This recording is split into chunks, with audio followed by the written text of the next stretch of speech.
எனக்கு அவ்வளவா பேச வராது. பேசுனா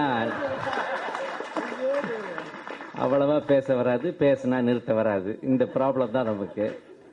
இன்னைக்கு வந்து அசார் பத்தி, அதாவது தமிழ்ல ஒண்ணு சொல்லுவாங்க, பஜார்ல உஷாரா இல்லாட்டி நிசார உருவிடுவாங்க. நாங்க ஆனா நீங்க உஷாரா இருக்கணும் அசார்.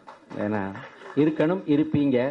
என்ன ப்ராப்ளம்னா, இந்த மிமிக்ரி பண்ணிட்டு அதுக்கப்புறம் வந்து ஒரு ஹீரோவாவோ அல்லது ஒரு ஒரு நடிகனாகவோ சொந்த சரக்குல நிக்கிறதுங்கிறது வந்து ரொம்ப அந்த மிமிக்ரி பண்றவங்களுக்கு கஷ்டம்.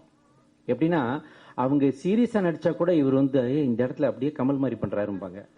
அவர் கொஞ்சம் கோவமா பேசி வேகமா பேசி கண்ணெல்லாம் சுருக்கி அப்படி இப்படி பாருனாக்கா இது ரஜினி மாதிரியே இருக்கு அப்படிம்பாங்க. கொஞ்சம் எமோஷனலா பேசி கொஞ்சம் லவ் ரொமான்ஸ் டைலாக் பேசினா சூர்யா மாதிரியே பண்றாருப்பாங்க. ஏன்னா இதெல்லாம் நீ பண்ணிக்கிட்டு இருக்க, இதெல்லாம் நான் பண்ணிட்டு இருந்தேன். இந்த இடத்துல ஒரு சம்பவத்தை சொல்லிட்டு நான் விடைபெறலாம் நினைக்கிறேன். இது வந்து 1986 நடந்த விஷயம். பிறந்துட்டியா சார்? அப்ப பிறக்கல. 1986 சொன்னாங்க காலேஜ் ஸ்டூடெண்ட் அந்த ஸ்டூடெண்ட் மேட்டரை மாத்துறதுக்காகத்தான் இந்த மாதிரிலாம் வந்து பாக்குறேன். இப்ப கூட கார்த்திக் அதாவது அது ஏன் கேக்குறீங்க, கார்த்திக்கோட அப்பாவா இப்ப நான் ஒரு படத்துல நடிச்சிட்டு இருக்கேன். கார்த்தியோட அப்பாவா. ஆனா யோசிச்சு பாக்குறேன், ஒரு 25-30 வருஷத்துக்கு முன்னாடி கார்த்திக்கோட அப்பாவுக்கு நான் மகனா நடிச்சுக்கிட்டு இருந்தேன். சிவகுமார் சாருக்கு நான் சன்னு, சத்தியமது நிச்சயம்ன்ற படத்துல. இப்போ அவர் சன்னுக்கு நான் ஃபாதர். அபூர்வராகங்கள்ல பாலச்சந்தர் சார் சொல்ற மாதிரி, யாருடைய மகன் யாருக்கு மாமனாரோ அவருடைய மகனின் மாமனார் எனக்கு மக்களின், அது மாதிரி போயிட்டு இருக்குது இது.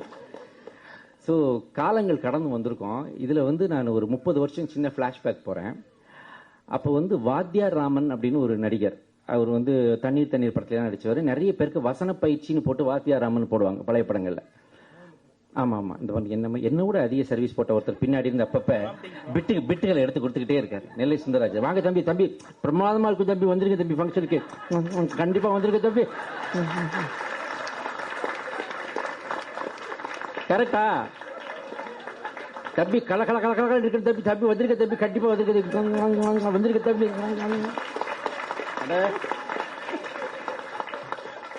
இது எப்படி இவ்வளவு கரெக்டா இந்த மிமிக்ரி வருதுன்னா, 30 வருஷமா இதைத்தான் நான் கேட்டுக்கிட்டு இருக்கேன்.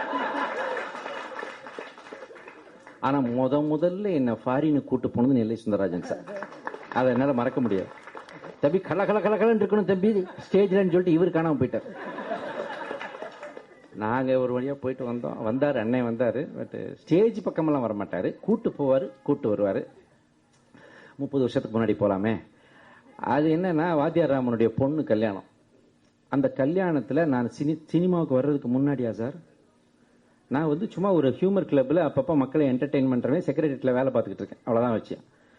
அந்த ஸ்டேஜ்ல நான் வந்து ஒரு மிமிக்ரி பண்ணேன். அந்த மிமிக்ரியில வந்து அப்போ சிவாஜி மாதிரி, மனோகர் மாதிரி, நம்பியார் மாதிரி, கமல் மாதிரி, ரஜினி மாதிரி எல்லாம் ஃபுல்லா நடிச்சிட்டு இருக்கும்போது முன் வரிசையில உட்கார்ந்து பாலச்சந்தர் சார் விழுந்து சிரிச்சு ரசிச்சார். ரசிச்சுட்டு ஃபங்க்ஷன் முடிஞ்ச உடனே என்ன ஒரு நிமிஷம் அந்த பையனை கூப்பிடுங்கன்னாரு.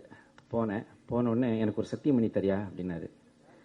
எவ்வளவு பெரிய மனுஷன், சிந்து பிரிவு வந்து நேஷனல் அவார்டு வாங்கியிருக்குது, ஆன்னு பாக்குறோம் அவரை. எனக்கு ஒரு சத்தியம் பண்ணி தரியா விவேக் அப்படின்னாரு. என்னன்னு உடனே, இனிமே யாரு மாதிரியும் நடிக்க மாட்டேன். ஏன் அவ்வளவு மோசமா நடிச்சேன் போல இருக்கு நினைச்சுக்கிட்டு. ஏன் சார் உடனே, இல்ல அப்படியே இருந்துச்சு நீ பண்ணும்போது. ஆனால் இனி நீ ஒரு நடிகனாக ஆகும்போது இதனுடைய சாயல் நீ வராம பாத்துக்கணும். அதனால இன்னையிலிருந்து மத்தவங்க மாதிரி நடிக்கிறத விட்டுரு அப்படின்னு சத்தியம் வாங்கினாரு. அப்பதான் எனக்கு தெரியும் அவர் என்ன ஒரு நடிகரா அறிமுகப்படுத்த போறாரு அப்படின்றது எனக்கு அன்னைக்கு தான் தெரியும். அதுக்கப்புறம் 1987 வந்த படம் தான் மனதில் உறுதி வேண்டும். அது பாக்குறவங்களுக்கா இல்ல நடிக்கிறவங்களுக்கான்னு நீங்க தான் முடிவு பண்ணுங்க. ஸோ அசார் பத்தி போய் இன்னைக்கு வந்து ஒரு சின்ன ஒரு 1/2 hour லேட்டா வந்தேன். நான் உள்ள 1/2 hourக்கு மேலேயே லேட்டா வந்தேன். ஒரு சின்ன ட்ரீட்மெண்ட்டுக்காக போயிட்டு வந்துட்டப்போ அங்க ஒருத்தர், எங்க சார்? இல்ல அசார்னு டிவி. ஆமாமா, இந்த டிவில எல்லாம் வருவாரு, பயங்கரமா மிகரே பண்ணுவார், சூப்பர் ஆர்டிஸ்ட் சார் அவர். ஆமா, அவர் ஹீரோ ஆகுறாரு. என்ன சார்? ஏங்க வரட்டுமே ஹீரோவா வரட்டுமே. இல்ல சார், அவர் டிவி வேலைய வச்சிருக்காருல்ல சார் இன்னும். இதே கேட்டாரு. அவர் யாரோ ஒருத்தர் அங்க ட்ரீட்மெண்ட் வந்தவர் அவரும், சார் டிவி வேலையை விட்டுற வேணாம்னு சொல்லுங்க சார். அது இருக்கட்டும் சார். அப்ப எந்த அளவுக்கு அவருக்கு தமிழ் திரையுலகத்துக்கு மேல நம்பிக்கை இருக்குன்னு பாருங்க. அந்த மாதிரி ஒரு சூழ்நிலையில் இன்னைக்கு தமிழ் திரையுலகம் இருக்கின்ற நேரத்தில் 30 வருஷத்துக்கு முன்னாடி 20 வருஷத்துக்கு முன்னாடி உள்ள சினிமா இப்ப இல்ல.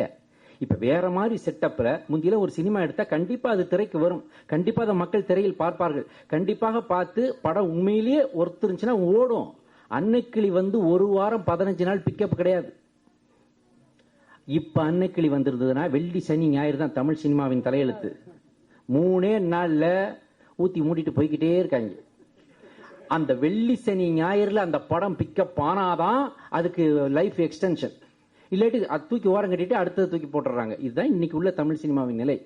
நீங்க யோசிச்சு பாருங்க, இன்னைக்கு இளையராஜாவை நம்ம அறிமுகப்படுத்திருந்தோம்னா, அன்னைக்கிளி இப்ப ரிலீஸ் ஆயிருச்சுன்னா நமக்கு ஒரு இசைஞானி கிடைச்சிருப்பாரா? 15 நாள் கழிச்சு பிக்கப் ஆன படம் அன்னைக்கிளி, 7-8 நாள் கழிச்சு சாந்தி தியேட்டர்ல பிக்கப் ஆன படம் முதல் மரியாதை, 15 நாள் கழிச்சு பிக்கப் ஆன படம் ஒருதலை ராகம். இப்ப எங்க அதுக்கான அவகாசம் இருக்கு? அவகாசம் இல்லாம எதையோ நோக்கி ஓடிக்கொண்டு அவசரத்துல ஃபாஸ்ட் ஃபுட் சாப்பிடுற மாதிரி ஃபாஸ்ட் பிலிம்ஸ் பண்ணி, ஷார்ட் பிலிம்ஸ் பண்ணி, ஃபாஸ்ட் பிலிம்ஸ் பண்ணி ஓடிக்கிட்டு இருக்க நேரத்துல அசார் நீ ஹீரோவா வந்திருக்க, வரணும்.